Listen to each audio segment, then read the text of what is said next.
Tak, dobrý večer všem do úplně všech bublin, ze kterých nás sledujete. Vítáme vás u dalšího streamu jménem HateFree Talk.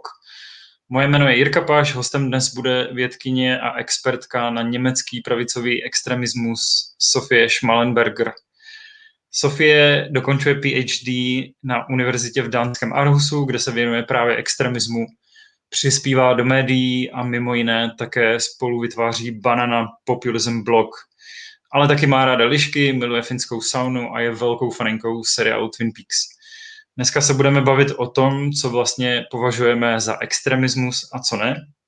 Jestli je pravicový extremismus v Německu na vzestupu a jak se to projevuje. Ale taky o tom, jak je možné s extremismem bojovat tak, aby se neopakovaly tragické události minulosti. Dnešní HateFree Talk bude v angličtině. Pokud vy chcete položit nějaký dotaz, klidně ji napište česky do komentáře pod stream. Hi Sophie, greetings to Berlin. Hello. How are you tonight? Good. Very happy to be here. Okay, so let's begin right away. How do we define extremism? How can we actually divide extreme and not extreme in terms of, for example, content, behavior, agenda, etc.? Mm-hmm. I mean, the most common definition, both in research or an academic world, I would say, but also sort of in a security agency world, is that extremism usually is defined as any movement or group that rejects liberal democratic constitution as sort of the foundation for our state and for our societies, and sort of wants to replace democracy with a different form of governance. Usually, it would be some sort of dictatorship, for example. And then the second,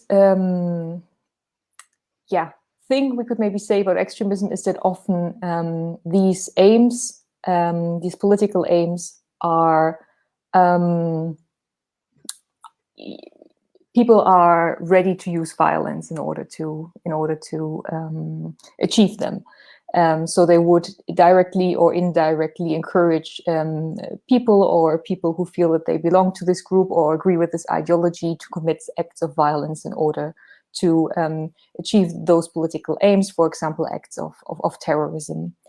And what we usually see as like not necessarily extreme, for example, not extreme, like a party that is far right, but not extreme right, for example, is a party that would generally agree with the democratic system, with the idea of parliamentary representation and democratic presentation, and with the system of elections, for example, to determine who should be sitting in parliament.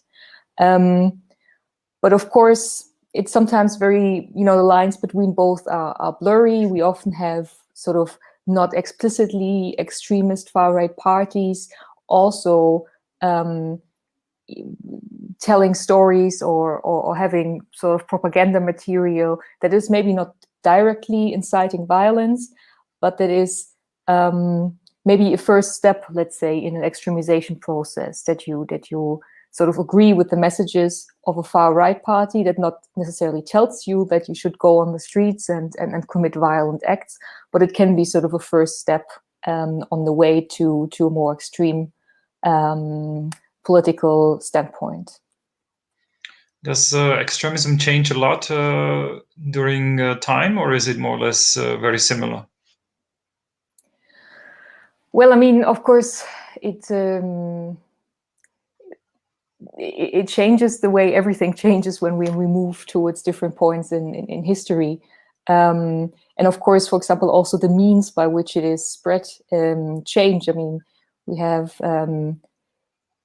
extremism in a sense is also very good in using, for example, the media environment it is embedded in. So, I mean, we had, for example, the Nazis and Adolf Hitler using the first radios in order to spread their propaganda, and now we have the internet, where far-right extremists are very, very, unfortunately, very, very good and very, very sort of innovative in using the internet for spreading their messages. So, and then of course we also have different historical, let's say, events that can function as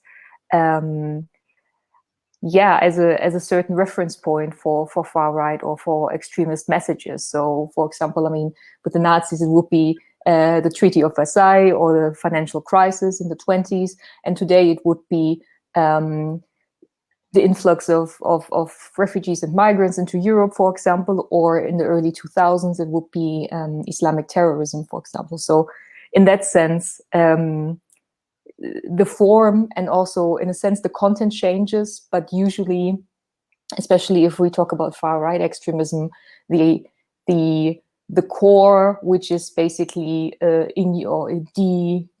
dehumanizing others, usually defined as sort of racialized others, as people that look different from us, is often, or is usually, the same. We just see it appear in different forms over time. You have already mentioned historical experience.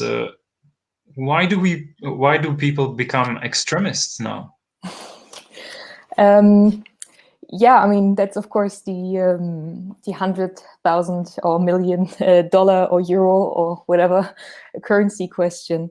That also a lot of people working on at the moment. How do we understand sort of extremization processes? And I mean, I cannot give you a definite answer. I can only bring up some things that play a role. And since I'm not a psychologist by training, I cannot really talk about, you know, the internal things going on in somebody's head, whether there is, you know, something on a personal level, maybe some, you know, psychological disorders that make some people more likely than others to become extremists. So I can more talk about societal issues or the world people grow up in and live in and then become extremists. And there we, I think, see that often, in insecurities play a big role, or an instability in one sense or the other. So people feel like they are losing something. Maybe they feel maybe they have lost something. Maybe they have lost their jobs, or they feel that they don't properly understand the world around them anymore because so much has changed. And we see the far-right extremist groups taking a lot of advantage of that, especially in the internet. And what we see there is that far-right extremist groups sort of offer people, maybe you could say a solution or a simple truth that does not only solve the problem of people, but also offers them a stable identity in a way, something they can be proud of. So, for example, if we talk about far-right extremism, if you address a person that has maybe just lost his or her job and just doesn't know how to make ends meet anymore, and also feels a bit, you know, a bit useless maybe in a society where he or she cannot even have a job. And we see that a lot in some parts of Eastern Germany, for example, or in some other regions in Germany that are maybe what you could call socially disprivileged, where there is very few jobs and a very weak social infrastructure, where they come in and offer them meeting points, and they offer them places where they can be and where they can, you know, get new clothes, or where the kids go and can do their homework or can get help with their homework. But what they also offer them is a stable identity, in that sense that they tell them, oh well, it's fine if you don't have a job. You're still a good, or, you know, you're still a superior person because you're German, because you're white, because you're better than all the others. And I think we see a lot that this the destabilizing of sort of maybe social identities in a way, or social political identities, in some people opens a void where then a far-right ethno-nationalist identity can step in and offer people a new way of thinking about themselves, but also, of course, offer them, in a sense, a group where they belong, where they are where they are liked, where they are welcomed, where they can be in exchange with other people. especially also where they, how can you say, where they are not really challenged with maybe their racist views. So maybe if they talk to their old friends or something, or their family, they are maybe challenged and being told, you cannot talk something like this. This is racist, or this is anti-Semitic, or whatever. But they then meet a group where they're just completely accepted, and where they maybe even sort of re-encouraged in ways they've been thinking, and get caught in these what we also call echo chambers, where where your opinion just gets more extreme and extreme, because it's always repeated in a sense, and you always reconfirmed that that you're being tricked by the government, or that the migrants come and take all your jobs or something. And if you're in this sort of filter bubble, especially on your social media, and you just see this, you see another news report or fake news report saying it and reconfirming it, you're getting more and more convinced, and that then at that point you might be sort of very convinced that you're the victim of something, that the government is against you, or the migrants are against you, I don't know, the police is against you, or whoever, all the lefties are against you. I mean, different sort of enemies that are constructed within these bubbles. And then it is, if you feel that you're the victim of something, it's not very, it's the next step would be to fight back, right? To think that all the unjust things that have been done to you justify that you now can on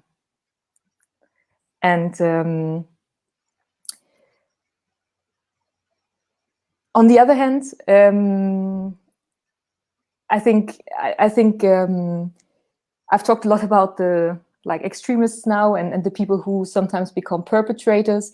And even though I think we have to understand these individual processes that are going on, we also have to remember that we should also focus on the victims, and show solidarity with the victims, because in the end, the people who become extremists are still the ones who commit violence against somebody. They are the ones who become a threat against somebody. And we, I think, as a society, have to show unquestioned solidarity with all the people that are being threatened by these people, who can become potential victims of these people. And we have to listen to them, and our states, or our the countries that we live in, and the security structures that we live in, need to protect these people. So that's also a very important thing, that sometimes just looking at the perpetrators, we are almost, or we're forgetting maybe. Let's make sure we never forget the victims, as you say. Thank you for answering this very difficult question. So it seems like it's always a combination of factors, and we should strive to prevent them. But let's take a look at Germany now. Mm-hmm. What is happening in Germany? Is far-right extremism on the rise? Yes, unfortunately, yes. I mean, there's no doubt about that. I mean, Germany at the moment has the very negative first place of being the leading country in Western Europe when it comes to far-right violence, or acts of far-right violence in Western Europe. So since 2019, for example, 35 people, in 2019, so 2 years ago, that's the latest statistics we have, 35 people have died because of far-right violent acts in one way or the other. And since 1990, at least 121 people have been killed in acts of far-right violence in the Federal Republic of Germany. The number is probably higher, So that's the ones where it's 100% sort of acknowledged that this was far-right violence. There's a lot of sort of incidents where the police has not 100% classified something as a political act of violence, for example. And also, just from the years 2018 to 2019, the German Office for the Protection of the Constitution has registered an increase in, what they call far-right extremist potential in Germany. So at the moment, they are counting 32,000 or around 32,000 people who are showing a potential danger, let's say, compared to 24,000 in the year 2018. And also the number of criminal acts. So that can be violence, but that can also be, I don't know, like destroying the window of a mosque or something. That can also be like vandalism, for example, or like sending threats to somebody because of his or her religion or ethnicity. And they have been increasing by 10% as well from the year 2018 to 2019. So it's not only, let's say that it has become a topic that's more visible in the media in the last 2 to 3 years, but also the numbers just show that actually, there has been some sort of radicalization in society. So we have some numbers proving that radicalization and extremism is actually on the rise. I think some of the people watching us might be also interested if we have any numbers about the, let's say, extreme leftist violence and Islamic and violence connected to Islamic terrorism. Do we have those numbers? I mean, first of all, I don't have them here or in my head or on my notes, but they are lower than far right violence. There's 0 victims, 0 people died of far right violence since the 90s. You mean left? Sorry, far left or left wing Sure. extremism.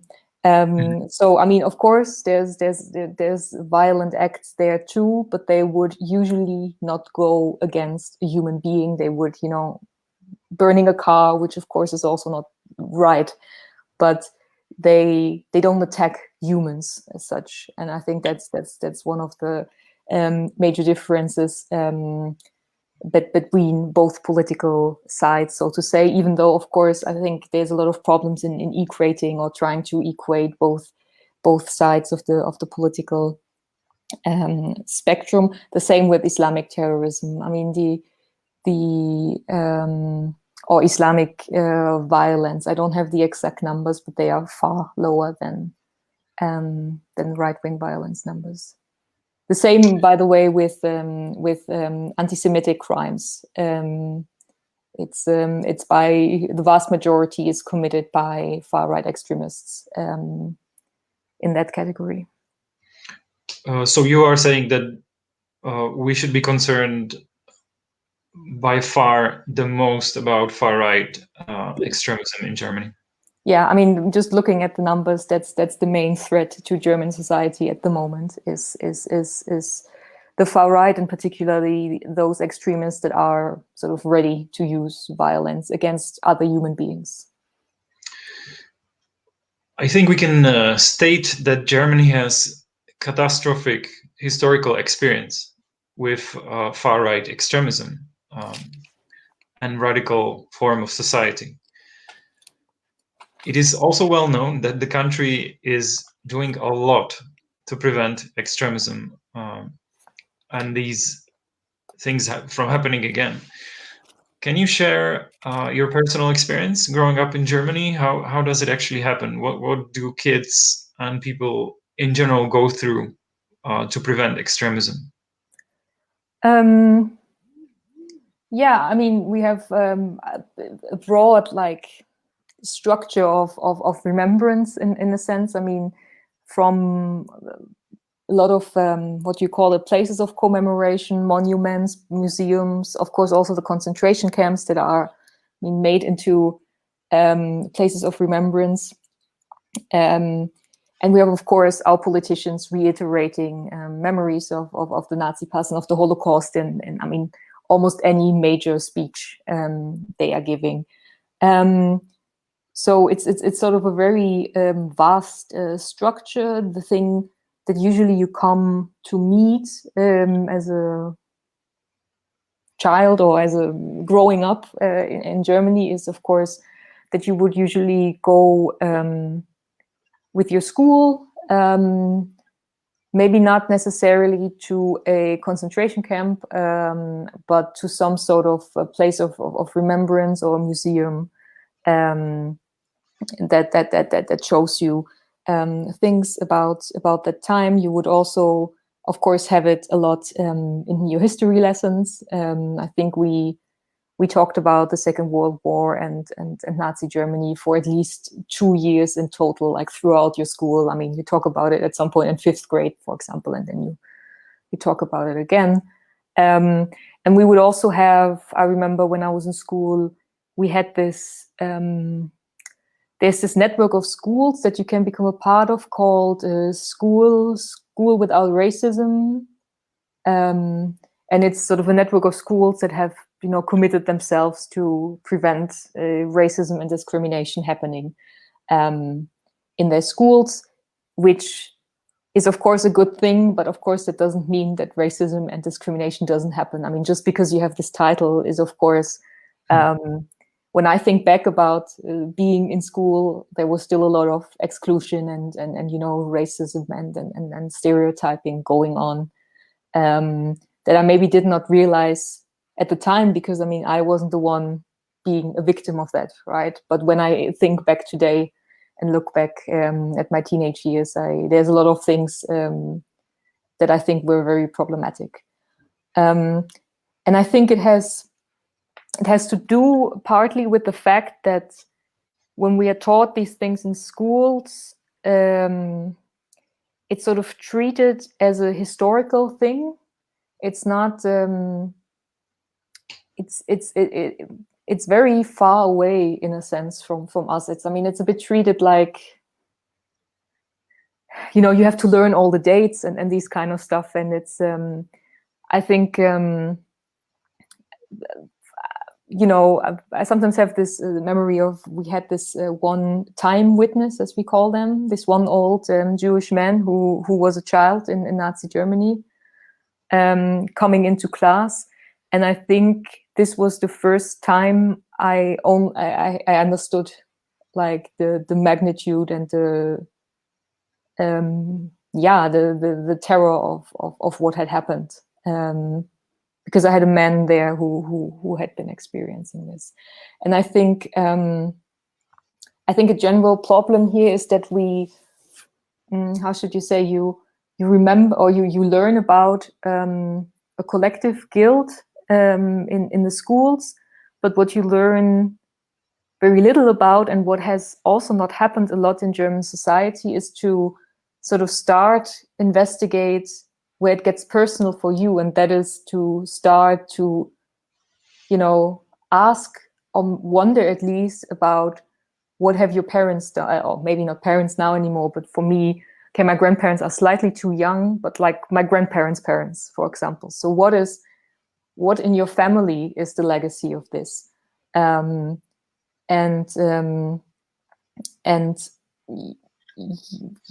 we have, for example, I don't know the exact numbers, but we have like 3/4 of the German society about that number would say that their grandparents were not perpetrators, or their grandparents or whatever.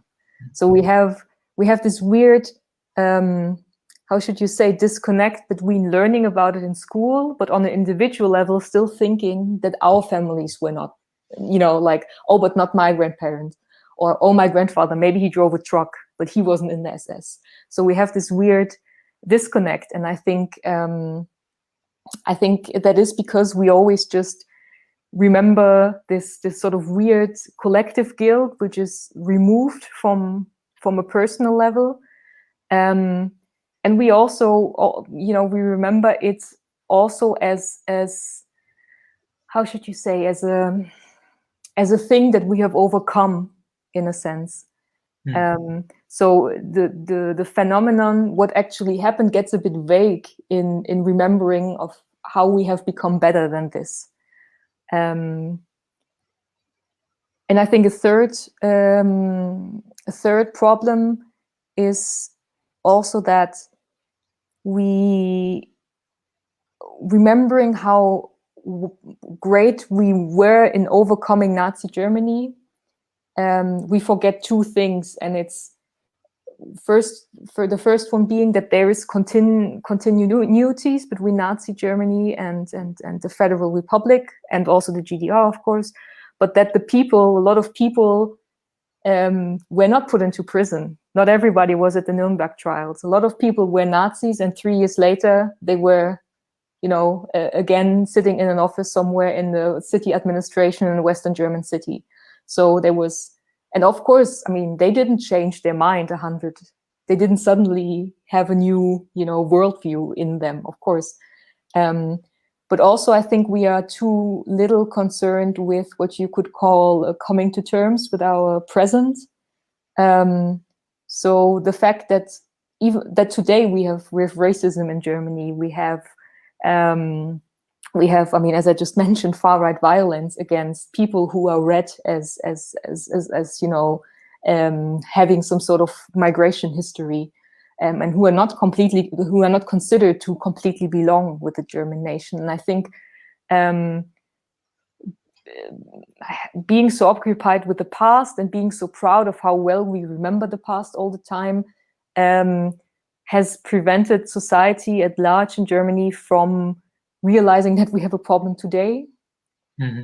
If I mean, that's maybe very sort of provocative to say, but I think that's what it is to some degree. Thank you for what you've been saying. I think we could definitely find some similarities between Germany and Czech in sense of the communist regime in mm-hmm. Czechoslovakia, and the ability or inability to cope with the past and to deal with it. But you already mentioned it. Let's talk a little bit about the examples. Mm-hmm. You do have a problem in Germany today as well. There is a problem with far-right extremism in many other countries, as we've seen in the United States right now. Yeah. More recently. Can you give us some examples of some things that happened in the past years regarding the far-right extremism? Yeah, I mean, I think here we can maybe distinguish between two main, how should you say, groups or versions of the far right, if you will. So it's on the one hand, what you could maybe call the classic neo-Nazis. I mean, the people we all have in mind, with the bald head and big boots and jackets, maybe being a bit fat, and like having some swastika tattoos and this kind of things, and those groups who would see themselves as sort of as being in line with Hitler and the Nazis. So who would have also Mein Kampf standing at home, and who would have an ideology that's more or less taken 100% from the Nazis. And here we had the National Socialist Underground in the early 2000s, which was a terror, like a little, not little, but it was 3 people. So in that sense, it was small, but it was 2 guys, Uwe Böhnhardt and Uwe Mundlos, and a woman called Beate Zschäpe, who went underground and sort of were hiding with some of their Nazi friends, and planned attacks against people who they thought did not belong to Germany, mainly people who were first or second generation migrants from Turkey or Greece. And they didn't only plan these attacks, but they also committed them. So between the years 2000 and 2007, they killed 10 people. One of them was a policewoman they killed in one of these attacks. But 9 of them were of Turkish, and I think it was 7 were of Turkish and 2 of Greek origin. So mostly Turkish Germans, or Germans with a Turkish family background. And they also hurt 22 people in a nail bomb attack in the city of Cologne.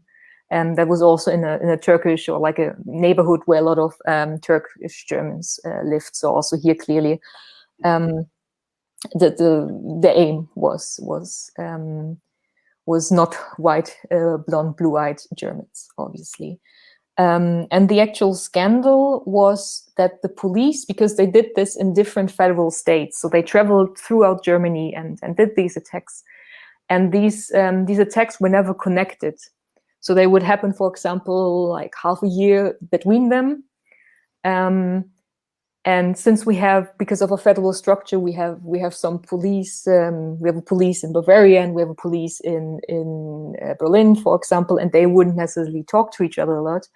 But another problem, besides this sort of structural one, was that the police themselves thought it must be some sort of drug thing, it must be some sort of criminal activity these people have been involved in. So these classic stereotypes you have against a guy, it was mostly guys who had like shops or restaurants. So the police was really coming to the families and, telling them, your father was dealing drugs, now tell us what you know so we can find the murderer, and things like this. And even when there was clear sort of witnesses that said, oh no, they saw this white woman with a bike in front of the shop or something before the bomb exploded, nobody was following sort of the lead that this might be a racist motive.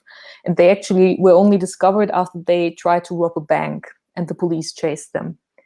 And then, the 2 guys, Uwe Böhnhardt and Uwe Mundlos, blew themselves up in their camping van. So only the woman, Beate Zschäpe, survived and was sentenced in 2018 for life in prison. But also during this process, there's a lot of things that just didn't, that couldn't be solved. Like a lot of, there's partly a question whether the secret, like some German agencies, is like the Federal Office for the Protection of the Investigation was involved somehow, because they have the system of having contacts to people in the far right scene that they use as informants. So there was this idea that these 3 terrorists had been having contact with some of the informants of the federal agency, and so there's a lot of these questions that are just remaining open. There's a lot of questions: where did they get all their weapons from, or who else did they get support from? So in the end, this process, even though the main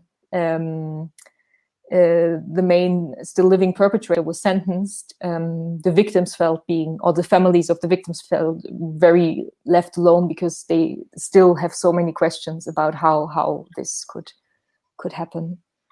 And then we have the murder of Walter Lübcke, a politician in the state of Hessen in Germany. I don't think there's any other English name, Hessen. A Christian Democrat politician who was very strongly for an open society, and who basically told people, or who had sort of a famous quote that was along the lines of, well, if you don't want to welcome diversity and other people in this country, then, well, I guess you have to leave this country, which he basically said to far-right extremists. And he was shot on the terrace of his home in the city of Kassel in 2019 by a far-right extremist who was also sort of networked within sort of the classic neo-Nazi far-right scene, and who is right now they just had the final pledges today in court, so he's probably being sentenced for life in prison as well. But also here, there's a lot of things unclear, where how did he get support from somebody, and was it really only him, or was it a broader network who did this? So that's two examples of sort of the classic neo-Nazi actors, let's say. And then we have something that is, a bit more recent, with the primary examples, of course, Anders Breivik in Norway, and the shooting in Christchurch, the so-called lone wolf terrorists, people who are not part of a scene necessarily, who are, alone, even though they are not really alone, because they are being radicalized on the internet. They are in exchange with far-right extremists online, usually in some so-called forums or boards where they can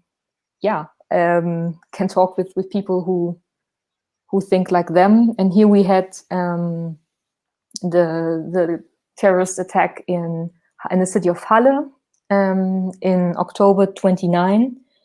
Where far-right gunmen tried to enter a mosque, not a mosque, sorry, synagogue, on Yom Kippur, the biggest Jewish sort of holiday, and the synagogue was full of praying Jews, and he was heavily armed with sort of 3D printed weapons, and the only thing that saved these people was that the door of the synagogue was so thick, was a wooden door, and was so thick that he couldn't get through it.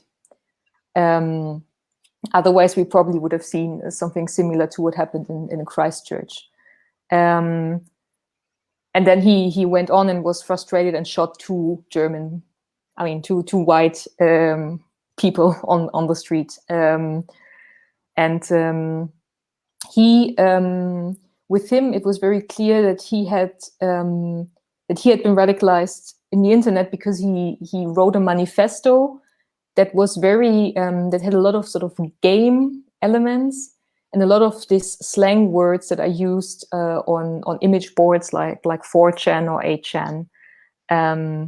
So a lot of this sort of troll culture, a lot of internet culture could be found in there. And he also gave in his manifesto, he wrote like a manual on, or like a game rules, as if his terror attack was a game. He also had a live stream, like a head camera to live stream his attack.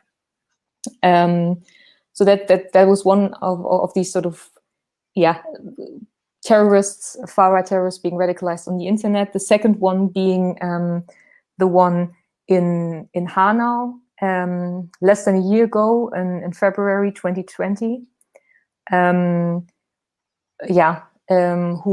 shot 9 people in shisha bars in the city of Hanau, in 2 different shisha bars.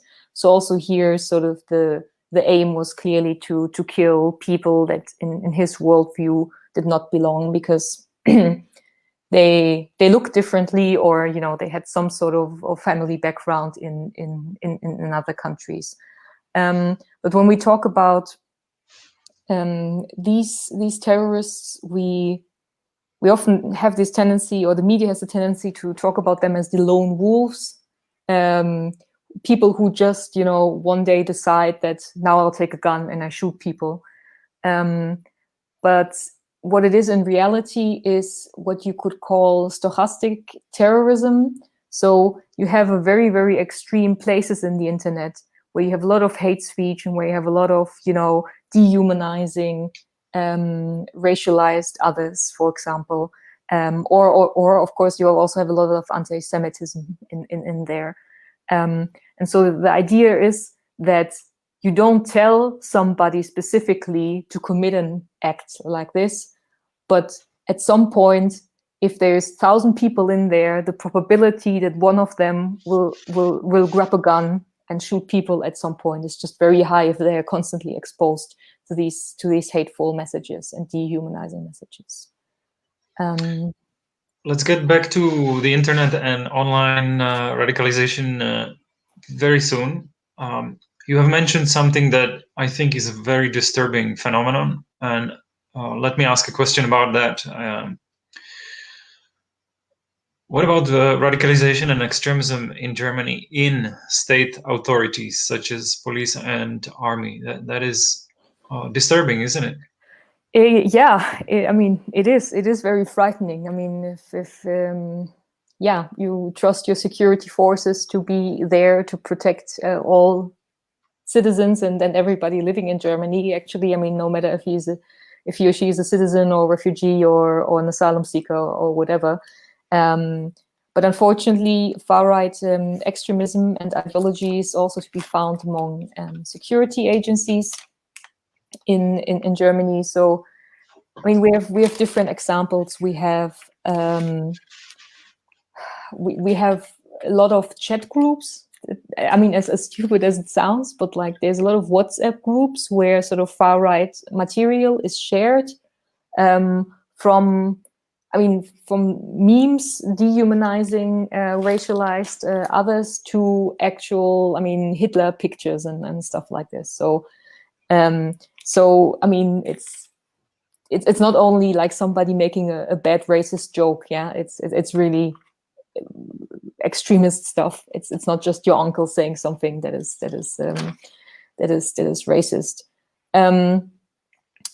But we also have unfortunately people in the German military, cases of far-right extremism in there, where, for example, the KSK, which is sort of, I mean, it's a very elite unit within the Bundeswehr, within the German military. I mean, they really, train for very special tasks. And there we had, I think, 20 people who had who were under the suspicion of having far-right ideologies, and where it was often said that, for example, the role of this elite group, of this being, how should you say, in this very sort of I mean, they are among themselves a lot, and they get this idea of being very elite, of being very, the best of the best. So that and of course they also have to have this very strong team, in a sense, and that it can easily maybe get a bit out of hand, to think, you are also like superior because you're white or something like this. And of course it's a very closed circle, so what you say in there, you might develop this secrecy. We also have cases where it can be proven that data was sort of private addresses were searched on a police computer, and these data was used to send threatening, like, emails or threatening letters to a broad group of like journalists and politicians and also sort of other artists in Germany. And all these letters were signed by the NSU 2.0, and the NSU, as I said before, is this terrorist cell I was just speaking of. So these data were acquired through police computers, and unfortunately, what we also see is a lack of will to investigate these things. It's often handled as an internal police matter, but then you become this, other policemen and women, trying to figure out what other police women or men did. So it becomes this internal thing. There's a lot of this comradeship, and you don't want to badmouth a colleague and stuff like this. So there's simply a lack of transparency, but also a lack of sort of an agency that can actually find out what has been going on here. And we also have a SEK, which is sort of the German SWAT team, maybe. So the heavily armed people who come in when it's really serious. who was part of a far-right organization that has actually been established by police and former military members, and he was storing ammunition illegally in his backyard. So we have this prepper scene, as it's usually called, these people who just store a lot of guns and munition and sort of think the revolution is going to start soon and we're going to be a part of it. And so actually people who arm themselves heavily. So I mean, I could go on for like hours because there's so many cases appearing in the last couple of years. That's very disturbing indeed. I would like just to add that according to what I found in terms of the case that you were describing with the KSK special unit, I think it's good to mention that the police are looking into disappearance of 48,000 ammunition rounds, and more than 62 kilograms of explosives missing from that unit. So I think whenever 62 kilograms of explosives go missing, it's extremely serious in terms of possible damage. So let's go back to the internet and online radicalization, because if I'm correct, we can see that internet plays a very important role in people becoming radical. Yeah, I mean, I think especially, I mean, I think we can see it with these Corona protests very well. I mean, that it's doing ever more so for the last 10 months, where we couldn't really go anywhere. I mean, if you were like a local neo-Nazi group in the last 10 months, you couldn't really recruit new people, right? Because people were not allowed to go out, maybe for a while in summer. But so of course people also spend more time on the internet. So I think what you see very well with this Corona conspiracy theories and QAnon and whatnot, that I think it's also on the rise because people just get trapped in these filter bubbles. I mean, the algorithms of YouTube, for example, work in a way that if you watch one video, I mean, you get the next one that's sort of about a similar topic.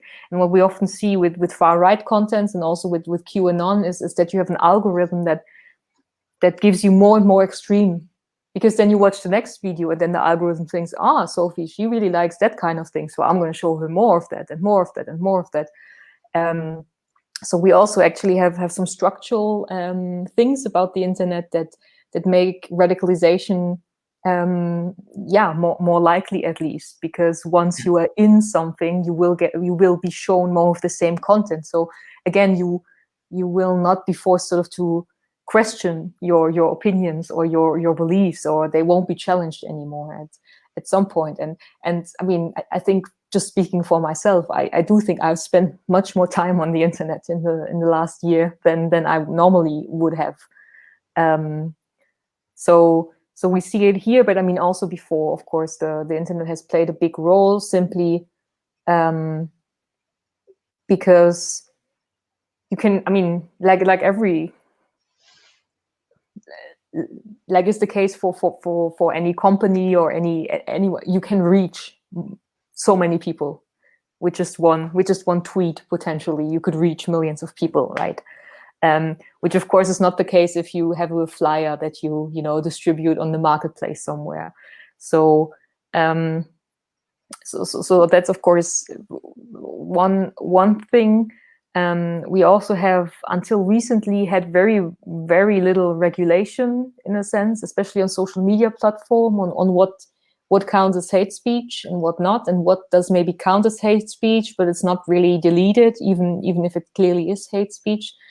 So very sort of free infrastructure that the far right could just use. And I think, especially when we talk about what what you could maybe call or what we call the new right. So that is people who are not neo-Nazis. So they don't celebrate Adolf Hitler and the Nazis.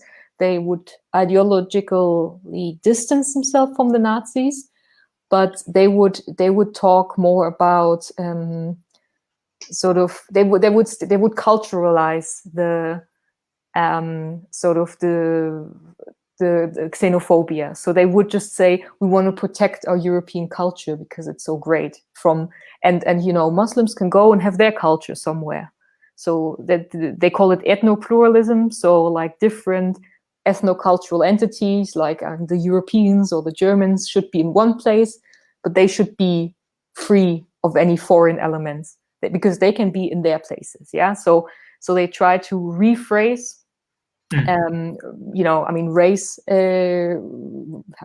It's not really a theory because there is no races, right? But let's say just race theory that Adolf Hitler used, and they are unfortunately, young and smart. Or at least they know how to use social media. The image of the a bit dumb neo-Nazi that's hanging out somewhere in a bar and having a bit too many beers. That's not unfortunately, but that's not necessarily how far-right messages are presented anymore, and that's not necessarily anymore how the far-right presents itself. We have the identitarian movement, for example, who are, sometimes called the Nazi hipsters, because they have this very sort of young, cool aesthetics. They make videos where they have some music there and some, everything looks like it could be from an Instagram influencer. Yeah, so it's very hard to detect in a sense, and it sort of covers up the extremism of their messages as well. Maybe we can, sorry to interrupt you, maybe we can focus a little bit on that, because it seems that according to some statistics, up to 80% of radicalizations happens online. And there are some groups that are more vulnerable to that content. And I'm talking about kids and teenagers. You have mentioned that there are a lot of ways. Social networks, groups such as WhatsApp groups, algorithms of different platforms such as YouTube. So there is a lot of possibility. There is a high possibility of your kids, being subjected to such propaganda. Are there any examples of successful interventions? Can parents do anything to prevent their kids from becoming extremists? Yeah, again, a $1 million question. I think, the first thing here is just to, of course, it depends also a bit on your general, how you bring up your child's style. So, but a general thing is, I think, to consider the internet as the same as you consider the city or the playground. So of course, also a bit depending on how old your child is, but ask your kids when your kid would go to the city or out, you would probably usually ask in the evening, so where have you been? Right? And whom did you meet, and what did you do? Did you meet this friend or this friend? So I think this could maybe be a first step. Just be aware that they are also going places. They are not just watching funny videos. And this is, of course, any sort of content that is not really meant for them. Be it far-right content, be it sort of Islamic terrorist recruitment, be it sort of sexual things they should not be seeing, or be it, just some other sort of manipulative content, yeah. So I think, just maybe try to normalize a conversation about what they're seeing, not necessarily controlling. I don't think kids are smart, and I don't think controlling, I think you cannot really block the websites as fast as there's new ones appearing. So, or they will go to a friend's place and see something there. So I think in a sense this control and trying to regulate it through this is quite difficult. I think it's just establishing a sort of a talk and also a knowledge in your children that, you know, there's also dangerous things on the internet, the same way as you would tell them don't get into cars with people you don't know. I mean, you know, there's also lies on the internet, and there's, you know, bad people on the internet trying to either, you know, sell you something or get your money, or, you know, or win you over for dangerous ideology. Okay, so Sophie, we're approaching the limit. Yes. If I get it correctly, communication is definitely one of the ways of trying to prevent extremism. And I think you have chosen sorry? Just one more thing. I think also if they use words or phrases suddenly that you just never heard before, I think you can also be a bit aware of this. You know, do they use, for example, the idea of a great replacement? That's sort of a very sort of new right term to describe that you know, immigrants are coming and threatening our European culture. So if you hear like words or you see symbols that you don't know that your kid is suddenly wearing or having somewhere, I think that's also something just to ask what this is and where they have it from. Sorry. You should start talking, definitely, if you see things like that with your kids. You have chosen a difficult topic. I think you see and absorb a lot of stuff that some of us are trying to avoid, because this is often gruesome. It's terrorism. It's a matter of killing people and things like that. Are you still hopeful? Do you see us? Do you see Germany? Do you see us, humanity, being able to prevent repeating the same things that happened? Yeah, I mean, I think it's also important to be hopeful and to not have given up in a sense and just think, you know, I just go and watch Netflix and, you know, screw the world. You know, I'll live in my own little bubble. And but I mean, at least in the German context, and it might again also be my little filter bubble maybe, but during the last year, especially also a bit with Black Lives Matter, I've seen things change. I think I've seen that in different places, the ways how we think about, you know, the awareness that racism is a problem. I think it has reached people that it hadn't reached before. I see, I think, yeah, a bit more diversity, more diverse people being represented, for example, in the public service channels in TV.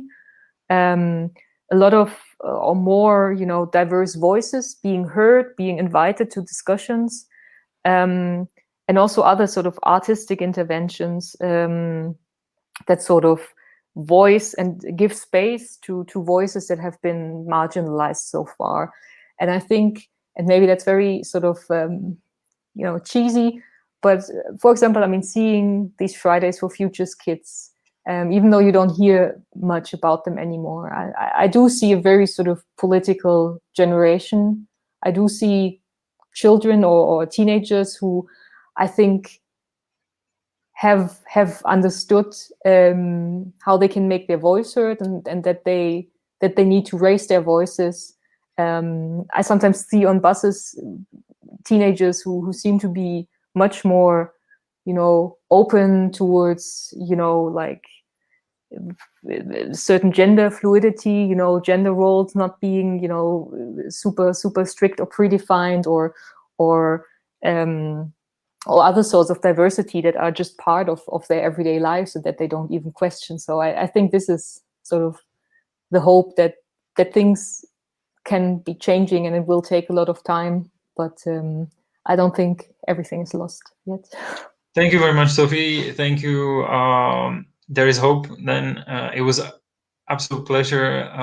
Vám všem, kteří jste se dívali, moc děkujeme. Doufáme, že to byl inspirativní obsah a přejeme hezký večer a loučíme se z Berlína a z Kodaně. Na viděnou.